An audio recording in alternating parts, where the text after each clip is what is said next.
Now tell me, what do you mean by disguised unemployment? How many people are needed to take this chair?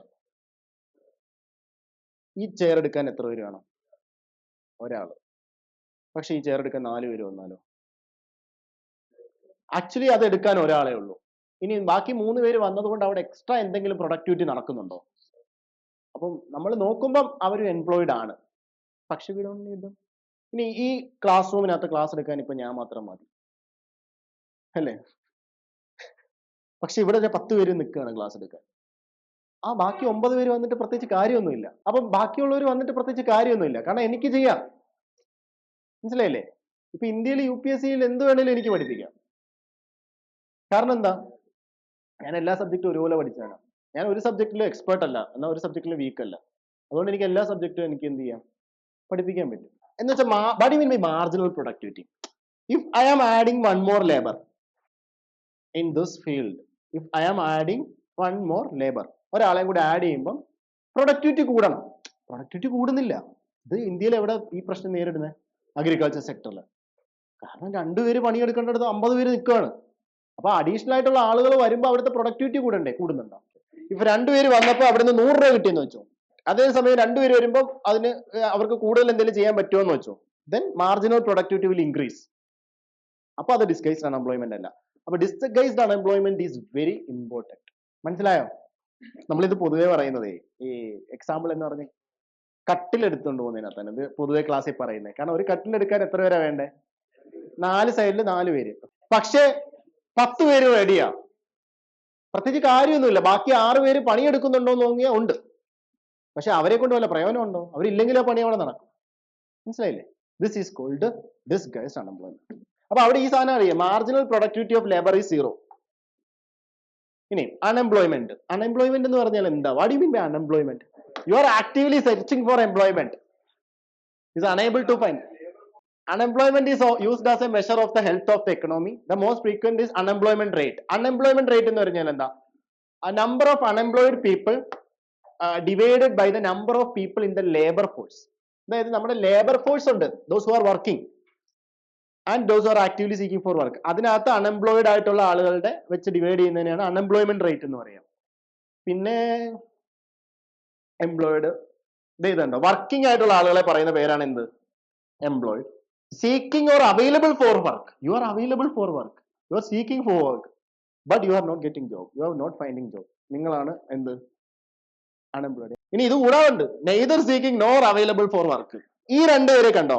അതായത് working അല്ലെങ്കിൽ employ ചെയ്യുന്ന ആളുകൾ, ഇപ്പൊ ജോലി ചെയ്തുകൊണ്ടിരിക്കുന്ന ആളുകൾ, അല്ലെങ്കിൽ അവൈലബിൾ ഫോർ വർക്ക് അല്ലെങ്കിൽ വർക്ക് വേണ്ടി അന്വേഷിക്കുന്ന ആളുകൾ, ഇവരെ 2 പേരെ കൂടി ചേർത്തിട്ടാണ് നമ്മൾ എന്താന്ന് പറയാ? ലേബർ ഫോഴ്സ് എന്ന് പറയാം. ക്ലിയർ? ഇവരില്ല, ഇത് ലേബർ ഫോഴ്സ് അല്ല.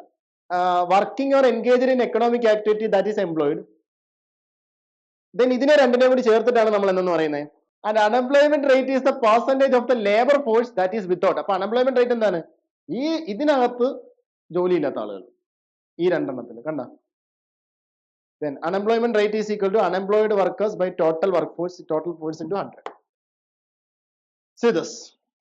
There are, ഇതെല്ലാം നിങ്ങൾ അറിഞ്ഞിരിക്കണം. What do you mean by cyclical unemployment? അതായത് ഈ പൂരപ്പറമ്പിലൊക്കെ നോക്കി എക്കണോമി ഗോസ് ത്രൂ എന്ന് വെച്ചാൽ പൂരപ്പറമ്പ് അത് സീസണലാണ് കേട്ടോ. സൈക്ലിക്കൽ മീൻസ് എക്കണോമിയുടെ സൈക്കിൾ അനുസരിച്ച് അവരുടെ ജോലി മാറും.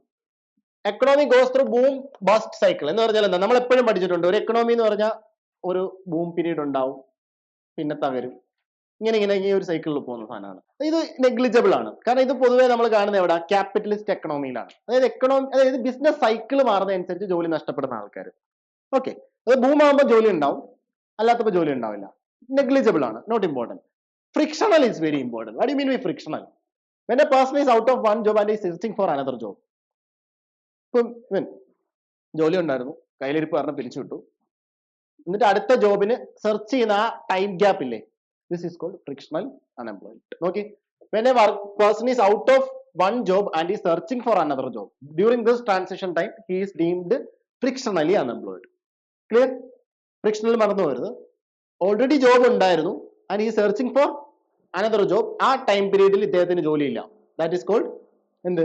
Frictional unemployment. Then we have disguised unemployment. അന്നിപ്പോ പറഞ്ഞ കാര്യം. വിച്ച് ഇസ് നോട്ട്, ഇതിന്റെ പ്രശ്നം എന്താ, അൺഎംപ്ലോയ്മെന്റ് ആണ്, പക്ഷെ എന്താ വിസിബിൾ അല്ല. നമ്മൾ നോക്കുമ്പോൾ എല്ലാവരും പണിയെടുത്തോണ്ടിരിക്കുക, കണ്ടില്ലേ, പക്ഷെ അത്രയും പേരുടെ ആവശ്യമില്ല. Then seasonal. Seasonal means what? Laborers in agriculture, salt pan, sugar mills, ice factory, അങ്ങനെയുള്ള ആളുകളുടെ മാരേജ്, കാറ്ററിംഗ്, ഓർക്കസ്ട്ര, അങ്ങനെ ഇപ്പം ഉത്സവം ഒക്കെ വരുന്ന സമയത്ത് ചില ആളുകൾക്ക് എന്ത് ചെയ്യും, ജോലി കിട്ടൂല, അല്ലെ മീൻസ് അല്ല, ചില ആളുകൾക്ക് ജോലി ഉണ്ടാവും, പിന്നെ അടുത്ത ഓരോ സീസണിലെ അവർക്കുണ്ടാവും, അത് സീസണാണ് നമ്മൾ. പിന്നെ നിങ്ങൾ പറഞ്ഞാൽ ഈ under employment or educated unemployment. Under employment means what, നമ്മളുടെ ക്വാളിഫിക്കേഷൻ അനുസരിച്ച്, ക്വാളിഫിക്കേഷനേക്കാൾ താഴെ ക്വാളിഫിക്കേഷൻ വേണ്ട ഒരു ജോലിയിൽ നമ്മൾ വർക്ക് ചെയ്യുന്നു, that is called under employment. അതിന്റെ പറയുന്ന മറ്റൊരു പേരാണ് educated unemployment. Then we have technological, when men are replaced with machines. Technological unemployment എന്ന് പറഞ്ഞാൽ എന്താ, മനുഷ്യനെ എല്ലാം മറ്റു മെഷീൻസ് വരുന്നു. Then we have structural unemployment, അതായത് നമ്മുടെ ക്വാളിഫിക്കേഷൻ എവിടെ മീറ്റ് ചെയ്യുന്നില്ല, ഇൻഡസ്ട്രിയുടെ ഡിമാൻഡുമായിട്ട് മീറ്റ് ചെയ്യുന്നില്ല. ഇന്ത്യ നേരിടുന്ന ഒരു മെയിൻ പ്രശ്നം അതാണ്, ഡിമാൻഡ് സ്കിൽ മിസ്മാച്ച്. ഇങ്ങനെ ഉണ്ടാവുന്ന അൺഎംപ്ലോയ്മെന്റ് ആണ് സ്ട്രക്ചറൽ അൺഎംപ്ലോയ്മെന്റ്. ഇതുണ്ടോ, an IT graduate no C++, but demand എന്താ, പൈത്തോൺ, ജാവയാണ്. അപ്പൊ എന്താ, അദ്ദേഹത്തിന് ജോലി കിട്ടുമോ, ഇല്ല.